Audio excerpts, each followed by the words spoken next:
अभिनंदन करता हूं। पिछले 10 वर्षों में यह बैंक ग्लोबल साउथ के देशों के विकास के लिए महत्वपूर्ण विकल्प के रूप में उभर रहा है। भारत के गिफ्ट सिटी के साथ साथ अफ्रीका तथा रूस में रीजनल सेंटर्स के खुलने से इस बैंक की गतिविधियों को बल मिला है और लगभग $35 बिलियन के डेवलपमेंट प्रोजेक्ट्स सैंक्शन किए गए हैं। एनडीबी को डिमांड ड्रिवन सिद्धांत पर काम करते रहना चाहिए और बैंक का विस्तार करते हुए long term financial sustainability, healthy credit rating और मार्केट एक्सेस सुनिश्चित करने पर प्राथमिकता रहनी चाहिए। फ्रेंड्स, नए स्वरूप में ब्रिक्स $30 ट्रिलियन से भी ज्यादा बड़ी इकोनॉमी है। हमारे आर्थिक सहयोग को बढ़ाने में ब्रिक्स बिजनेस काउंसिल और ब्रिक्स विमेन बिजनेस अलायंस की विशेष भूमिका रही है।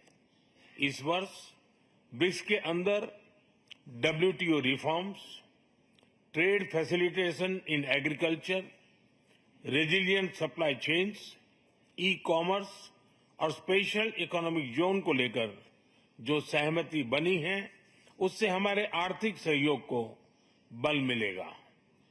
इन सब पहलों के बीच हमें स्मॉल और मीडियम स्केल इंडस्ट्री के हितों पर भी फोकस करना चाहिए। मुझे खुशी है कि 2021 में भारत की अध्यक्षता के दौरान प्रस्तावित ब्रिक्स स्टार्टअप फोरम इस वर्ष लॉन्च किया जाएगा। भारत द्वारा दिया गया रेलवे रिसर्च नेटवर्क का इनिशिएटिव भी ब्रिक्स देशों के बीच लॉजिस्टिक्स और सप्लाई चेन कनेक्टिविटी बढ़ाने में अहम भूमिका निभा रहा है। इस साल ब्रिक्स देशों में यूनिडो के साथ मिलकर इंडस्ट्री 4.0 के लिए स्किल्ड वर्कफोर्स तैयार करने पर बनी सहमति बहुत ही महत्वपूर्ण है। 2022 में लॉन्च किया गया ब्रिक्स वैक्सीन R&D सेंटर सभी देशों की स्वास्थ्य सुरक्षा बढ़ाने में मदद कर रहा है। हमें डिजिटल हेल्थ में भारत का सफल अनुभव ब्रिक्स पार्टनर्स के साथ साझा करने में खुशी होगी। फ्रेंड्स, क्लाइमेट चेंज हमारी साझी प्राथमिकता का विषय रहा है। रूस की अध्यक्षता में BRICS open carbon market partnership के लिए बनी सहमति का स्वागत करता है।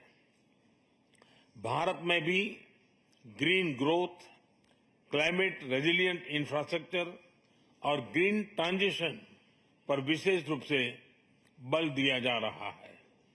International solar alliance, coalition for disaster resilient infrastructure, mission life यानी लाइफस्टाइल फॉर एनवायरमेंट, एक पेड़ मां के नाम जैसे इनिशिएटिव लिए गए हैं। पिछले वर्ष COP28 के दौरान हमने ग्रीन क्रेडिट जैसे महत्वपूर्ण पहल की शुरुआत की। मैं ब्रिक्स पार्टनर्स को इन इनिशिएटिव से जुड़ने के लिए आमंत्रित करता हूं। ब्रिक्स के सभी देशों में इंफ्रास्ट्रक्चर के निर्माण पर विशेष रूप से बल दिया जा रहा है। भारत में मल्टी मॉडल कनेक्टिविटी को तेजी से बढ़ाने के लिए हमने गति शक्ति पोर्टल बनाया है।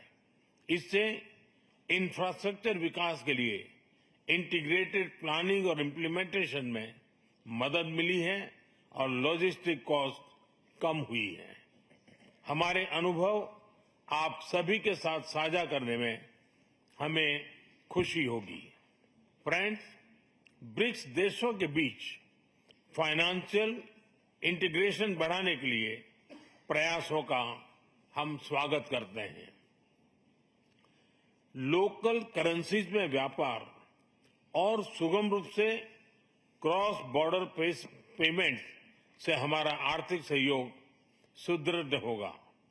भारत द्वारा बनाया गया यूनिफाइड पेमेंट्स इंटरफेस यानी यूपीआई भारत की एक बहुत बड़ी सक्सेस स्टोरी है।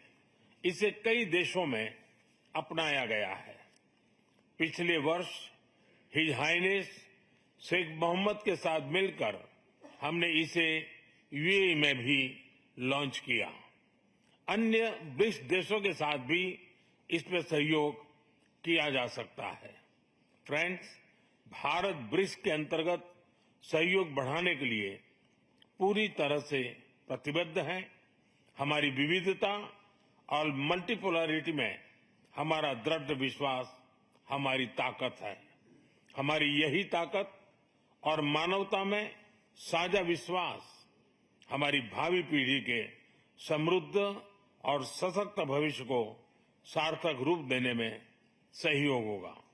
आज की बहुत ही महत्वपूर्ण एवं उपयोगी चर्चाओं के लिए मैं सभी का आभार व्यक्त करता हूं।